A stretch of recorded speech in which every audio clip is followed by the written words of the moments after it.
Esse simples sofá esconde o segredo para uma nova profissão muito cobiçada esse ano. A partir de hoje, você poderá trabalhar de onde quiser. Vai começar podendo ganhar pelo menos R$ 1.000 logo no primeiro mês. E tudo isso com 2 horas por dia. Está nas suas mãos a oportunidade que você tanto buscava para trabalhar de casa e ganhar um bom dinheiro. Bom, o que acontece? A minha carreira e meu negócio mudou muito nos últimos 3 anos para cá, 4 anos para cá. Então tem 16 anos que eu sou treinador comportamental, meu negócio é educação. Passei 8 anos sem internet e agora 8 anos com a internet, nesses 16 anos. Primeiros 8 anos era o seguinte, comecei sozinho, era só eu. E eu comecei a montar uma equipezinha comercial lá atrás, de 2, 3 pessoas, a gente panfletava. Quando tinha uma graninha, botava uma placa de outdoor avisando que ia ter o treinamento de gestão do tempo, foco e disciplina, ia ter o curso de sei lá o quê, né? E a gente fazia essa prospecção. 30, 40 dias para botar 30 alunos numa sala. Então, assim, muito esforço, muita, né, para conseguir ter aquele resultado ali. Modo tradicional pra caramba. 8 anos assim, né? Mas eu estava intimamente ligado, aquilo tudo estava intimamente ligado às minhas crenças de merecimento. Não me via merecedor com uma sala com 500 alunos, 1.000 alunos, 3.000 alunos. Logo, eu nem buscava outras formas de expandir. Era o que acontecia. Então, tinha um tipo de gestão ali, que era muito uma gestão de confiar nas pessoas. Não, você chegou, isso aqui eu confio em você, vai lá, faz o teu melhor e tal. Isso é uma idiotice, uma burrice. Você precisa treinar, acompanhar e aí depois você confia no treinamento, no processo que você deu para aquela pessoa. Boa. Eu era ingênuo demais com isso, né? E essa ingenuidade, isso te afasta da prosperidade, isso te afasta de construir uma coisa sólida. Né? O ingênuo, ele tem que confiar na capacidade que foi passada para a pessoa. Tem que confiar no background que aquela pessoa tem, confiar no processo que foi definido. Eu não tinha nada disso. Tanto que a gente cresceu, na verdade a gente inchou, chegamos a 70 e poucas pessoas em 6 estados. E o troço ruiu, porque não formava líderes, eu botava um maluco lá que tinha 5, 6 pessoas no time comercial dele, não tinha KPI, não tinha indicador, não tinha treinamento, não tinha nada. E aí era uma centopeia dislexa, eu brincava, né? Era cada perna para um lado e cada perna fazendo uma coisa. Eu tô imaginando aqui uma centopeia dislexia, né? O tanto que ela se atrapalha, o tanto que é embananada. Era isso daí, era, sei lá, muitas pernas e cada uma para um lado. E aquilo ali deu errado, aquilo ruiu, aquilo quebrou. E eu fiquei com um trauma de funcionário. Talvez vocês estejam ouvindo isso e vocês acreditam que funcionário é um mal necessário, uma desgraça. E não é, você só tem traumas. E eu passei exatamente por isso. Eu cheguei a ter 76 pessoas, quebrei e eu atribuí aquilo para o meu funcionário. Não, era a minha incapacidade de liderança e gestão. Era isso. Contratava errado, não acompanhava, não treinava e aconteceu aquilo. Então, assim, funcionário é um troço maravilhoso. Sabe, é maravilhoso. Formar líderes é um troço maravilhoso e tudo. Isso é incrível. E aí mudou tudo para mim, depois que eu tive essa clareza e o nível de consciência é diferente. E aí eu comecei, a partir daquele momento, eu fui aprender o que precisava ser feito.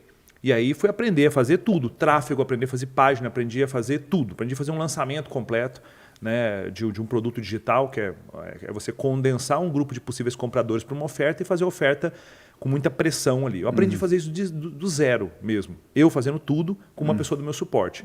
Então a gente já fez lançamento, por exemplo, de 7 dígitos de lucro líquido, eu e uma pessoa da minha equipe. Eu fazia página, fazia copy, organizava os e-mails, fazia tráfego, fazia as lives, editava vídeo, fazia tudo. Metia a mão na massa. Metia a mão na massa. Aí o que começou a acontecer? Eu comecei a ficar orgulhoso disso. E aí eu moro uma desgraça. Porque eu comecei a falar, olha só o que eu consigo fazer. Eu e 2 pessoas da minha equipe, a gente consegue fazer lançamento de 3 milhões de reais. Eu e 4 pessoas da minha equipe, a gente consegue fazer lançamento de 5 milhões de reais. Olha só, eu tenho uma equipe pequenininha e tal. E eu comecei a perceber o quanto eu estava limitado naquilo ali. Quanto eu estava limitado em relação a, eu estava pensando pequeno de fato. Né? E inclusive foi um momento onde foi uma provocação do Pablo para mim. O Pablo Marçal, ele falou, cara, e se você tivesse um time muito maior? Que resultado você poderia propor?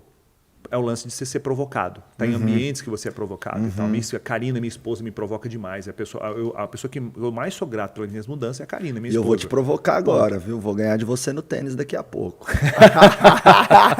Glória a Deus.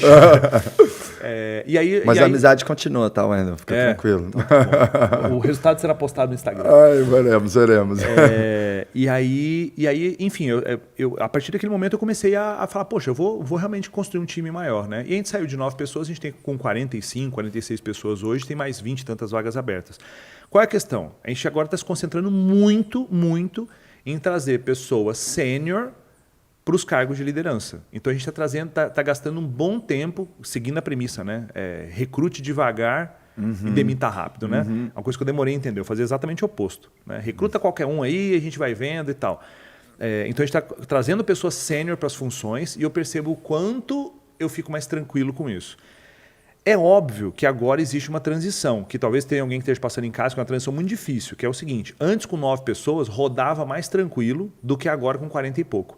Por quê? Os líderes são todos novos, os processos estão sendo desenhados e mapeados agora, então parece que o troço não vai dar certo, entendeu? Mas eu sei que é o quê? É a reforma na casa. A gente está quebrando parede, tem piso para todo lado, tem poeira, tem barulho, mas já vai estar lindo. Sabe, a gente entende que essa janela daqui 60, 90 dias vai estar completamente diferente. Antes de vir a ordem, sempre vai vir o caos. E primeiro você cresce e depois você organiza. Tem empreendedor que cai numa cilada de pensar, preciso organizar muito para crescer. Não, cresce e depois organiza.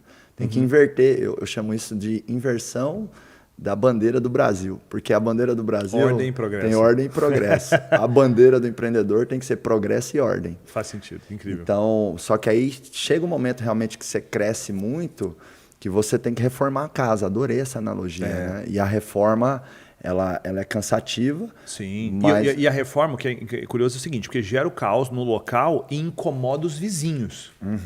Toda reforma incomoda os vizinhos. É barulho, é britadeira, é maquita, é barulho, é caminhão de brita chegando e tal. E o que são os vizinhos? Os familiares, a esposa ou o marido que não está dentro da operação. Então, assim, essa reforma toda gera esse barulho, esse desconforto. Mas depois é um ambiente lindo. Aí temos que lembrar da placa, né? O sacrifício é temporário, o benefício é para sempre. É isso, exatamente. E a gente tem que lembrar dessa placa para todos os momentos assim do negócio. O primeiro momento do negócio é exatamente o que você narrou. É assim, a gente desce para meter a mão e fazer. E isso é saudável, porque quando você no começo executa algumas coisas, no médio e longo prazo você ganha a capacidade de treinar, de acompanhar, de instruir. De cobrar. Então hoje numa reunião com o teu time de marketing, você consegue apertar os botões e fazer perguntas muito mais poderosas e assertivas. Eu chego e falo, olha, a gente precisa fazer essa ação assim assado, né? Porque vocês trouxeram essa ação, eu estou dando um incremento nela, precisa ser assim. Ah, beleza, a gente vai demorar 10 dias para entregar. Eu falo, olha, se eu entrar lá na ferramenta que constrói páginas, eu faço isso em 40 minutos, porque eu sei fazer. Isso. 10 dias, se você me falar que você tem 3 dias para entregar isso, porque se eu entrar eu faço em 40 minutos, porque eu sei fazer essa porra. Aí você vê o cara engolindo seco do outro lado do Zoom, assim, ele fala, não, faz todo sentido, a gente vai fazer e tal. Então, assim, existe esse benefício. Existe. É óbvio que não é algo para ser... então eu tenho que aprender a fazer tudo para poder cobrar? Não. Mas... É assim, construir a empresa é que nem construir um prédio. E tá tudo bem você começar como pedreiro. Você só não pode ser o pedreiro para sempre. Durante a jornada, você tem que ir se transformando no arquiteto e no engenheiro. Sim. Por quê? O pedreiro, ele é remunerado para fazer. O arquiteto e o engenheiro são mais remunerados para pensar. E o pensar sempre monetiza mais do que o fazer. Existe, né, uma provocação que muitas vezes a gente escuta, que é assim, o mundo é de quem faz. O mundo não é de quem faz. O mundo é de quem gerencia e de quem lidera. Grandes impérios, empresas centenárias ou negócios multimilionários foram construídos não porque as pessoas são boas de fazer, mas porque as pessoas são boas de fazer os outros fazerem. Sim. Porque se você for somente na sua limitação de você fazer, não vai dar para você fazer um grande impacto.